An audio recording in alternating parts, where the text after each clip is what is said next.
We're going for a world record, and obviously the venue, which is the Olympic Stadium from 1988, when the Olympics were held in South Korea, is a great venue for a world record. So we're hoping by the end of today we have built a tower which is just around 32 meters, which should be enough to create the world record. Last record was set in France last year. The height was 31.60 meter. So I hope we'll go over that. In the tower there is going about 450 to 500,000 bricks. So I think our dream is that we could say that we would like to bring fun and happiness into the child's life. Because if it's not fun, then a toy is not used. A mother gives a child a toy because she wants the child to be happy. And we can combine that, and then on top of that, it's very good for the mental and physical development of the child. Yes, today we have a big celebration going on. It's the Lego 80th anniversary Lego company, and it coincides together with the opening yesterday of the Expo Danish Pavilion in Yosu, where Lego is also a sponsor. If you open any media, read a newspaper, you see TV, everybody is talking about what's happening in Asia. So any company in the world will talk a lot about Asia these days. It's a little bit in fashion, you can say. But I think also what we have seen for Lego over the last 5-6 years, we have seen a very, very solid development, nice growth in all the markets. So it's sort of natural to say we've been growing a lot, and then let's take the next step and grow even stronger.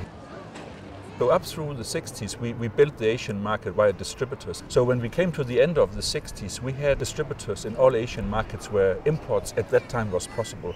And then you can see then we have followed the development of the Asian area. Already now we have a very strong position in Asia. In a number of countries in Asia, we are the biggest toy brand. Well, first of all, we have the commitment of 25 years of being in the market, supporting the market, having people employed here on the ground, making sure that kids in Korea are getting opportunities to play with Lego, to develop their skills with the Lego brand, which we find very unique.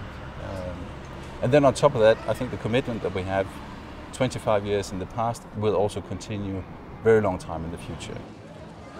What we're going to do is we will keep running the companies like Lego Korea as today, but we will invest more in certain areas like marketing, and then we will staff up with a kind of local head office that will control Asia. So most of the investment is actually in organization and in people, which we think is the most important factor. Today you would typically say Lego is a European company, right? And maybe some of our American consumers would say it's also a little bit American. So in 20 years' time, if you ask a Korean or Japanese or Chinese, they would say, what is Lego? It's a very, very good, big toy company in Asia. This is our dream. For us, it's a great thing to have the Crown Prince here. We feel extremely honored by having him here. I mean, it creates a big event here in Korea, but as a Dane, I feel very, very honored that we can have the Crown Prince come here and put the last brick on the tower. 31.90 meters. 31 meters and 90 centimeters. When you have built 5 days, you feel a little bit, now it's finished, and you can relax a little bit before tomorrow when we are taking down.